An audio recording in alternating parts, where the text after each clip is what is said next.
Hello dear friends, इस video में हम बात करेंगे आरआरबी क्लर्क मेंस एग्ज़ाम के बारे में।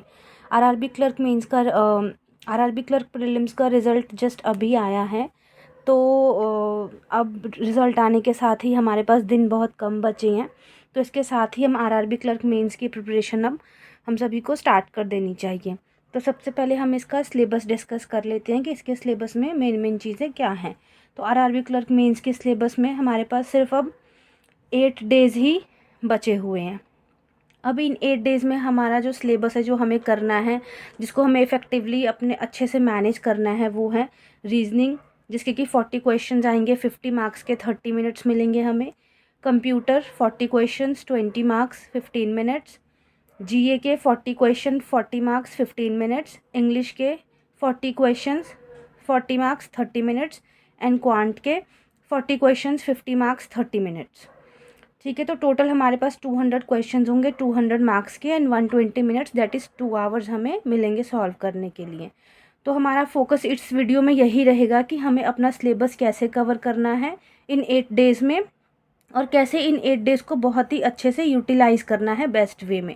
इसमें मैं डिस्कस करूँगी आपके साथ सोर्सेज हमारे क्या होने चाहिए, हमारा टाइम डिस्ट्रीब्यूशन क्या होना चाहिए, मॉक टेस्ट कैसे देना है, क्या गलतियाँ अवॉइड करनी है, वीडियोज़ कैसे कवर करने हैं, जीए सोर्सेज क्या रहेंगे, स्पीड मैथ्स को कैसे कवर करना है, इंग्लिश की प्रिपरेशन कैसे करनी है, और रीजनिंग कैसे करना है।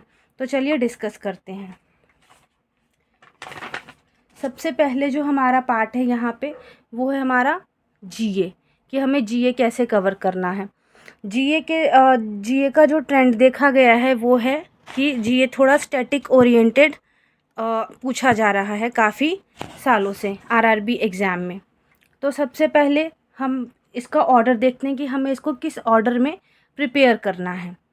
सबसे पहले हमें कवर करनी है बैंकिंग, आरबीआई रिलेटेड न्यूज़, उसके बाद national news, international news, summit conferences, सारी स्कीम्स, और डिफेंस न्यूज़। डिफेंस न्यूज़ में आप एक बात का ध्यान रख सकते हैं कि आप उसमें अमाउंट पे फोकस करिए, कि जो भी डील हुई है या फिर जो भी इंडियन गवर्नमेंट ने इंडियन पीएसयू के साथ, जैसे कि डीआरडीओ वगैरह के साथ साइन किया है, तो उसमें अमाउंट क्या है, अमाउंट पे अक्सर क्वेश्चन देखे जाते हैं। अच्छा, तो अब हम इस पर फोकस करते हैं कि हमारा सोर्सेज क्या रहेंगे जीए को कवर करने के लिए। तो ना टेलीग्राम से एक बड़ी अच्छी पीडीएफ मिल जाती है कई बार, वैसे ये पीडीएफ पेड है, आप पेड भी ले सकते हैं, बट ये कई बार हमें फ्री में भी मिल जाती है, जो कि है अपरिचित की पीडीएफ। मैंने अपने बहुत सारे मेंस एग्जाम में ये पीडीएफ खरीदी है और इसको पढ़ा है। ये इस पीडीएफ में चीज़ें ना कंसोलिडेटेड फॉर्म में होती हैं, जैसे कि लास्ट 3 4 5 मंथ्स की सारी बैंकिंग न्यूज़, सारी नेशनल न्यूज़, सारी इंटरनेशनल न्यूज़, सब कुछ एक कंपाइलेशन फॉर्म में होता है और इसको पढ़ना इजी होता है। और ये 8 दिनों में, जैसे कि हर मेन एग्ज़ाम में जब प्रीलिम्स का रिज़ल्ट आता है तो मेंस एग्ज़ाम में दिन बहुत कम बचते हैं, तो उन कम दिनों में ये पीडीएफ बहुत अच्छे से कवर की जा सकती है, अगर इसको हम डेली 2 से 2.5 घंटे या 3 घंटे पढ़ें तो ये मुझे एक बेस्ट सोर्स लगता है। इसके अलावा आप लोग वाईटी मैराथॉन्स देख सकते हो, वीडियोस देख सकते हो, जो भी यूट्यूब पे जितने भी टीचर्स के आते हैं।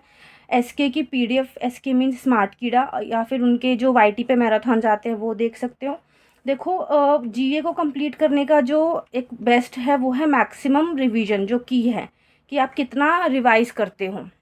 जैसे मुझे याद है कि मेरा आईबीपीएस पीओ मेंस एग्ज़ाम था, एसबीआई पीओ मेंस था, तो मैंने इस पीडीएफ को, परिचित की पीडीएफ को अच्छे से कर लिया था 2 बार। मतलब जो मेन चीज़ें थी, मतलब मैं पूरी पीडीएफ तो नहीं कर पाई थी, बट हाँ, जो banking news, national news, international news और स्कीम्स, ये 4 5 सेगमेंट मैंने इस पीडीएफ से 2 2 बार बहुत अच्छे से कर लिया था। तो आप भी इस चीज़ को फॉलो कर सकते हो, क्योंकि अब दिन कम है। सेकेंड आता है टॉपिक हमारा इंग्लिश। इंग्लिश को कैसे किया जाए इन कम दिनों में। तो देखो, जो बेस्ट तरीका है मेंस इंग्लिश करने का, वो ये है कि आफ्टर प्रीलिम्स रिजल्ट और मेंस एग्ज़ाम में जितने भी दिन बचते हैं, लाइक 8 दिन 10 दिन, अब हमारे पास 8 दिन है, तो आप इन 8 दिनों में ना डेली एक मेंस का सेक्शनल मॉक दो। डेली एक सेक्शनल मॉक, जो भी आपने मॉक टेस्ट लिया होगा, जैसे कि स्मार्ट कीड़ा, प्रैक्टिस मॉक, या ओबी, ऑलिव बोर्ड, या टेक्स्ट बुक, इन सब में ना सेक्शनल मॉक होते हैं, 5 5 6 6 तो सब में होते हैं 5 मिनिमम, तो आप उनको डेली दो। ठीक है, डेली एक सेक्शनल मॉक दे दो। तो उससे क्या होता है कि उससे ना हमारी मतलब मेंस क्वेश्चंस के हम यूज़ टू हो जाते हैं कि इंग्लिश में किस टाइप के मेंस के क्वेश्चन पूछे जा रहे हैं, क्या पैटर्न है, कैसे क्या थीम है। तो डेली मीन्स डेली, आपने डेली देना है। मैं हमेशा अपने मेंस एग्ज़ाम के लिए यही करती हूँ कि मैं हमेशा प्रीलिम्स के रिज़ल्ट के बाद एक मेंस का सेक्शनल इंग्लिश का मॉक ज़रूर देती हूँ, ठीक है। और मेंस के मॉक देने के बाद आपको देखना क्या है, जो सुपर इम्पॉर्टेंट चीज़ है इंग्लिश के मेंस के सेक्शनल मॉक में, वो ये है कि आपको ना उसमें पैटर्न ऑब्जर्व करना है और टाइप्स देखनी है। पैटर्न एंड टाइप ऑब्जर्व करना और लर्न करने का मतलब क्या है कि आपको ये एनालाइज करना है कि आपके किस टाइप के क्वेश्चंस गलत हो रहे हैं, किस टाइप के क्वेश्चन सही हो रहे हैं। आपने मॉक में ट्राई करना है कि आप 40 के 40 क्वेश्चंस करो, जितने क्वेश्चंस पूछे गए हैं सारे के सारे अटेम्प्ट करो। कई बार 30-35 तक ही कर पाते हैं हम लोग, बट मतलब ट्राई करो कि आप सारे क्वेश्चंस अटेम्प्ट करो। और अटेम्प्ट करने के बाद देखो कि आपकी किस में एक्यूरेसी आ रही है, किस में आप अपना बेसिकली पैटर्न ऑब्जर्व करो, टाइप्स देखो कि किस टाइप में आप गलती कर रहे हो।